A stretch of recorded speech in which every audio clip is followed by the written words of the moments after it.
지금 이제 결국 남북 간의 문제, 한반도를 둘러싸고 있는 이 문제는 우리들만의 문제는 아닌 것 같아요. 또 우리 의지만 가지고 되지 않는 부분들도 상당 부분이 있습니다. 그래서 지금 현재 그 미국과 중국 간의 전략적 갈등이 아주 심화되고 있는 시점인데요.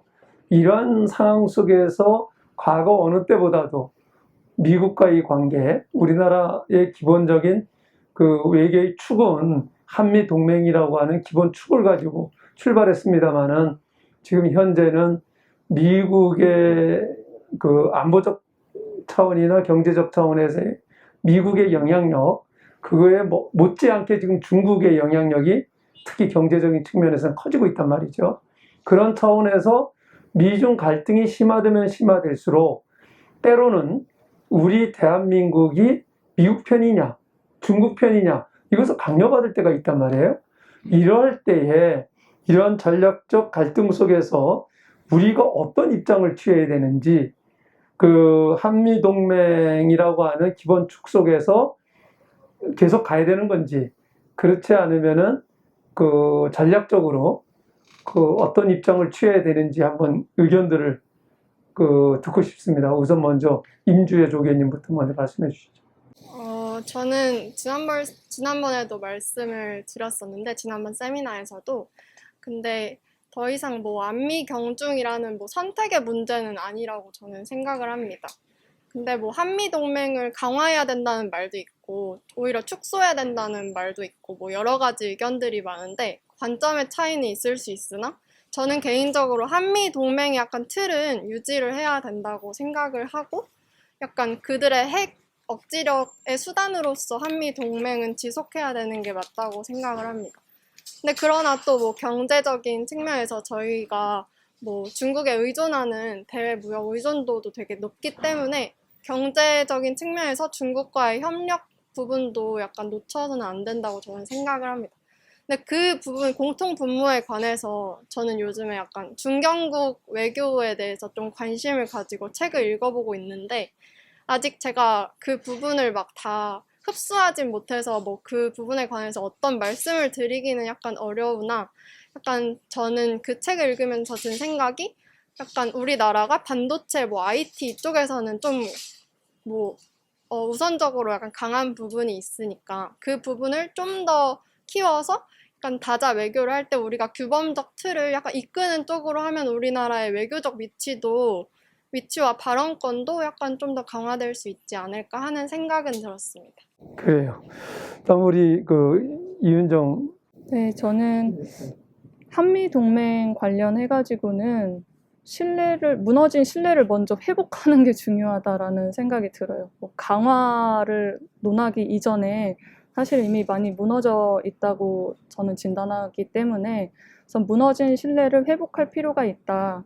그리고 가장 중요한 중심은 저는 한미 동맹을 주축으로 가는 게 맞다라고 생각을 하고요. 그리고 이제 저희의 우리 대한민국의 지리적 위치상 사실 외교를 외면할 수는 없잖아요. 외면할 수 없는데 또 거기 안에서 그 위치 안에서 한쪽 편만 들기에는 저희가 사실 손해봐야 되는 것들이 굉장히 많기 때문에 똑똑한 외교를 해야 한다. 똑똑한 외교를 하려면 주변 국가 그리고 뭐 주요 국가의 그런 신뢰가 좀 기반이 돼줘야 되는데, 우리나라가 이제 신뢰를 많이 잃었지 않습니까? 그래서 무너진 신뢰를 한미 관계뿐만 아니라 뭐 주변 국가에도 좀 신뢰를 좀 다시 구축할 필요가 있고, 특히 뭐 일본의 경우는 적극적으로 관계 개선을 전략적으로 할 필요가 있다고 생각합니다. 우리 김성남 회장님은 어떻게 생각하세요? 일본과의 관계를 정말 돈독하게 할 필요가 있습니다. 아니, 일본하고 우리하고 지금 계속 적이 돼서 이렇게 할 필요가 없죠. 서로. 근데 저는 그 한미동맹이나 중국과의 관계, 한미동맹을 강화하면 할수록 중국이 우리한테 잘할 겁니다. 지금 양면 외교 뭐 이렇게 하니까 중국이 우리를 무시하고 정말 우리 위치가 자꾸 낮아지는 거거든요.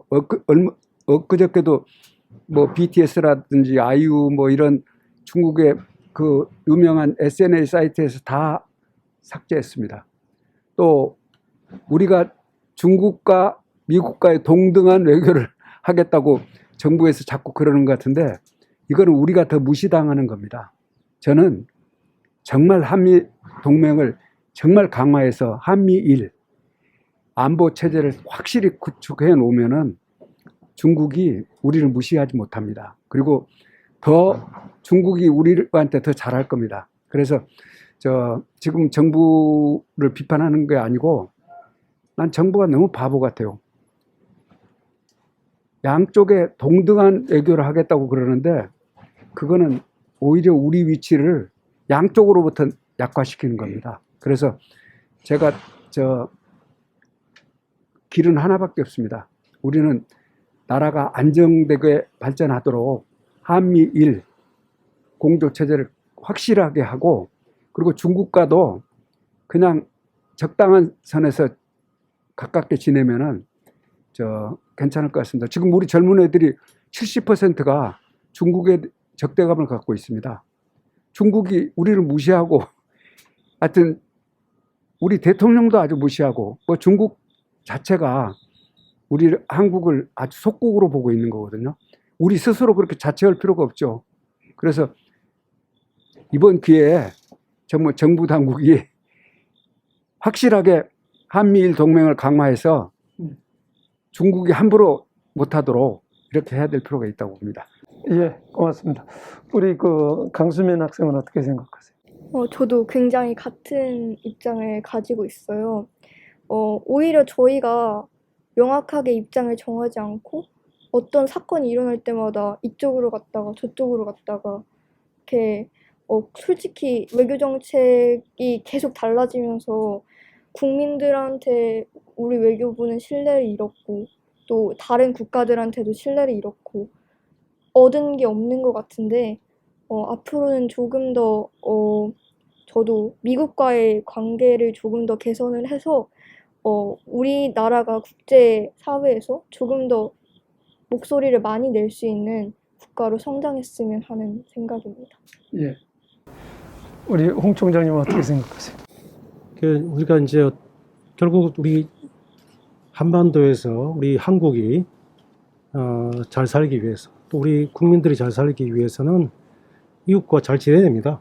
그래서 북한과도 그래서 좋은 이웃 국가로 잘 지내야 된다고 이야기를 하셨지 않습니까? 그리고 우리 힘을 강화시키기 위해서는 주변의 관계를 적극적으로 만들어내는 게 정말 중요합니다. 맞다고 생각합니다. 그래서 동맹은 필요하죠. 어쩌면 만약에 한국이 힘이 있어서 전 세계 모든 나라들과 다 동맹 관계를 맺는 게 제일 중요할 것 같습니다. 그렇지 않습니까? 그런 의미에서 볼 때는 제일 이 지구상에서 현재는 제일 강한 나라와 동맹을 맺고 있다는 것은 굉장히 중요한 거죠. 네. 그래서 어떻게 보면 그게 한미 동맹이라고 보고 그럼 한미 동맹은 굉장히 중요한 거다라고 봅니다. 다만 그 한미 동맹을 관계와 내용을 이제 어떻게 가져갈 것인가의 문제일 것 같아요. 왜냐하면 한국이 국제사회에서 예컨대 뭐 한 70이, 80이 또는 50이 이렇게 할 때의 한국과 미국과의 관계와 국제사회에 적어도 10위 안에 드는 경제력과 군사력 또 문화적인 힘을 가지고 있을 때의 한국과 미국과의 관계는 달라질 수밖에 없는 거거든요. 그 달라지는 게 동맹을 다른 게 아니라 동맹의 질을 다시 새롭게 만들어 가야 된다는 거죠. 그러니까 미국이 한국에 대해서 필요로 하는 게 있을 거고 한국이 미국에 대해서 필요로 하는 게 있을 겁니다. 그래서 그런 부분에 대해서 저는 좀 더 이제는 질적인 내용적인 관계를 새롭게 좀 만들어 갈 필요가 있다. 그런 의미에서 새로운 한미동맹 관계를 더 만들어 갈 필요가 있다 생각하고 그 외에 일본과 또 중국과 우리 주위에 있는 다른 이웃과도 정말 잘 지내기 위한 노력들 이런 것들을 함께 해 나가야 되는 게 이제 우리에게 숙제고 또 이제 우리의 국력을 볼 때 충분히 그거를 헤쳐 나갈 수 있는 힘이 있다. 저는 그렇게 바라보고 있습니다. 네. 한마디만 예, 우리 지금 우리가 전작권 있지 않습니까? 독일이 군사 전작권을 나토군 사령관한테 주고 있습니다. 독일이 국가 자존심이 없어서 그런 게 아니고 국익이 그게 더 국가 이익이다 보니까 그런 겁니다. 그래서 우리는 북한이 핵무기를 내려놓고 우리하고 평화체제를 구축하기 전까지는 우리가 지금 미국의 군사력을 이용해야지 전쟁 억지력이 가능한 거거든요. 그래서 그때까지는 전시작전 전환권을 연기하는 것도 하나 좋은 방안입니다. 이거 국가적인 우리가 독립국가인데 전시작전 전환권도 외국에 주고 있어? 그렇지 않습니다. 네. 뭐가 국가의 이익이냐? 독일 사람은 무슨 자존심이 없어 그런 게 아니거든요. 그게 독일의 이익이라고 보는 거거든요. 네. 그래서 우리가 막 서둘러서 우리도 자주국가다, 독립국가다. 왜 외국에 작전권을 주냐?